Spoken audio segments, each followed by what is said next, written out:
All right, so here we go with a lower body, kind of more focused on max velocity day, speed day, speed and power. So we start off, did a warm up, and then kind of got into this little warm up plyometric uh, sprint prep series. So I did single leg. Um, I can't even think of what they're called. Bounds, one leg bounds. Did both legs of those. About 20 yards on those, and then follow with 25 yard prime time. So the Deion Sanders prime time runs. If you've ever seen Deion Sanders, kind of a bad angle here to see, kind of look at my butt instead of the angle of the legs. So hit the prime times here. Walk back for the rest in there, and then hit, what did I do next? So I guess we'll just talk about, because I can't remember if I do the hops next, but we talk about getting the body ready, prepared for sprints. The best thing to do is sprint, but do some similar movements, the plyometrics, to prep the tissues, prep the joints, prep the ankles to sprint, because sprinting is the most fastest thing you can do, the most high impact, violent thing, or one of the most high impact things we can do. So then we get the body moving fast, got to move fast. So we did some line hops, simple, basic. I don't know. They do much, not a ton, but they kind of get my neurological system ready to get the body ready to move fast. So did those forward, backwards, and then start into our sprints. And to get ready for the actual sprints, this day we ran 20-yard bills in the fly 10s. I did no arm sprints. So I like no arm sprints because they focus on rotation of the trunk and it gets the body rotating. And then once you involve the arms, it gets a more natural arm movement rather than these stupid sit on the ground and move your arms as fast as you can. I never really understood that. So kind of like you're hugging yourself and then you just sprint. So as you can see, there's a lot of rotation. A lot more rotation. Sprinting is rotation. So do those, and then we finally get into our sprints. I think I did about 3-4 rounds of that, and then did the fly 10s. I think I did 5 or 6 of those. Then came back home, got in our Olympic lifts, still working on these, suck at these, so wasn't focused on weight today. Focus on form and just being explosive again. Mix those in with some, I don't even know what to call them, single leg hops to the step, bounces, kind of that more plyometric, quick. Then even with our lifting, didn't go heavy today. Our split squat or our rear foot elevated split squat, focus on oscillatory reps. So you see 3 little oscillations in each rep and focus on exploding out of them. Kind of that relax and then turn on and turn off the muscle, so to speak. So you're relaxing into it, boom, boom, out. Relax down into it, bounce, bounce, bounce, out. Explode. Just different than just going heavy and grinding all the time. Get a little bit different stimulus. Not too great at these. Haven't done them enough, so I need to do more of this fast twitch, explosive type lifting again. Because I think it can help. Is it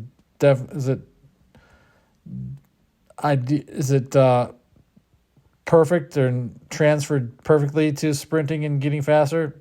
No, because nothing does it. That's what sprinting's for. That's how you sprint. But we can move fast in the gym as well. Mix those in with some drop, split squat, jump or lunge jumps against bands. Didn't really like the red bands, weren't enough tension here, so I switched that up here for the next few sets to some thicker blue ones. But then mix in the spine mobility, did some back bridges over the bench because I figure it forces me to get higher and forces me to get into more uncomfortable ranges and get more range of motion, which is what I'm trying to do with these ultimately, to be good at back bends for once in my life because it's so stiff from compression of all the lifting and heavy squatting and deadlifting and stuff that I've done in my life. So went through this a few different times, a few different sets, and you'll see how these go here. But I enjoy this variation. I enjoy moving faster and not just, yes, it's fun to lift heavy, but it can beat down the body and kind of make you slower too. And just if that's all you're doing. So it's good to mix in some more oscillatory speed, power, focused lifting as well. So another set of these, another set of jumps, and we just went through that, worked our way. Again, didn't go super heavy on those.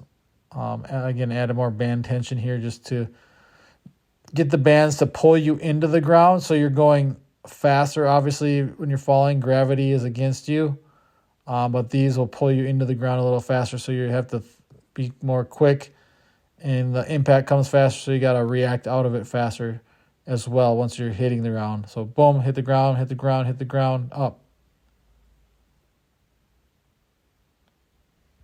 And then just more back bending, spinal bridge, whatever you want to call it, gymnast bridge.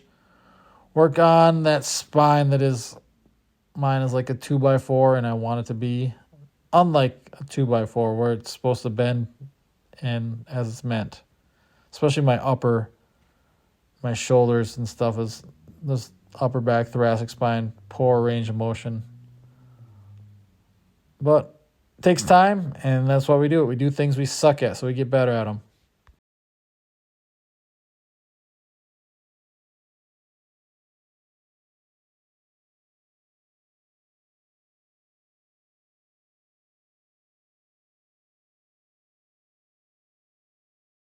Then got into some other accessory work. Again, focus on speed on these as well. So single leg deadlifts. I've never done these for speed, I don't think. Kind of got a little awkward, got a little off balance, moving too fast a few times.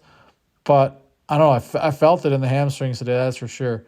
So I don't know if it was these or the, could have been the jumping too that I do, or it might have been the speed GHRs, which I do a little bit later as well. So kind of that strength, that length with the strength and power at length with the hamstrings, and then do the GHR curls in a little bit here.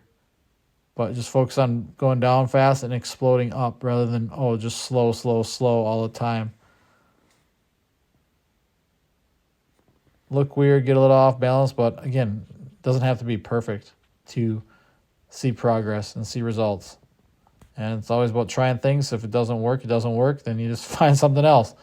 So that's the whole philosophy. It doesn't have to be some perfect training.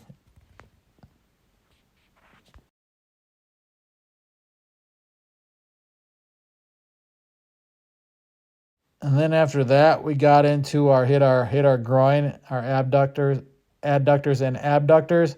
So here we get the adductors going in on the deep, slow lowering. So I went 10 seconds down, 30 seconds hold, and then a 10-second up on the adductors here. I hit each leg, both sides for the inside and both sides for the outside of the abductors as well, which you'll see here. These were fun. Again, I don't have great groinal, if that's a word, groinal mobility or range of motion. So these are one way to help stretch it out, get good deep, get uncomfortable, and challenge and build strength as well. So we flip over, do the right leg as well. So yeah, you can watch through these. Nice and fun, nice and doing something uncomfortable. Again, this was a lot of uncomfortable stuff in this workout that I do a lot of. Like, I do a lot of groin work, but again, it's still a work in progress. I'll always be a work in progress. That's the whole point of training. And then we hit the abductors as well on the outside. So same thing, dropping down 10 seconds, 30-second holds, and 10 seconds back up. Shoulders get a little achy there when you're just pushing in this awkward position the entire time, but I sped these up so because it can get kind of boring just watching going down and up for a slow. So changing the tempo, again, all the other stuff we did was fast, but going slow can sometimes help build resistance, build resilience, build strength, build power in these, especially in these areas that are neglected a lot, like your groin. Then we hit some speed, glute ham raise on the machine. As you can see, I'm just trying to go as fast as possible. Only problem with this machine is so tall. My ceilings are so short, so I can't quite get all the way up. And then we just finished with a 2-minute iso hold on the Jefferson curl. Use the trap bar. I like the trap bar. Just puts the shoulders in a nice position there for these. So finished out with that. And that was the lower body training session. Oh, and I almost forgot that, yeah, we did a second training session here. It was so nice out, 60 degrees here, early March in Wisconsin. So we went out and had our first dunk session of the year, low rim dunking. Of course, I am short, white, and have no hops, so I can't dunk on a 10-foot rim yet. So we stuck with the 8.5, 9-foot rim, working our way up. Eventually, one of my goals in life is to dunk. So there's no better way to jump than dunking. Low rim dunking. If you can dunk on a 10-foot, go dunk on a 10-foot. If you can't, do like I do. Go low rim, do different dunks, use different size balls, different things like that. Just get out and jump. Make jumping fun. It doesn't have to be your box jumps, your 3 sets of 5 box jumps, or 3 vertical jumps just all in a row with nothing else. Giving yourself an object to go up and touch or dunk or whatever it is will help you get higher jumping ability and jump higher.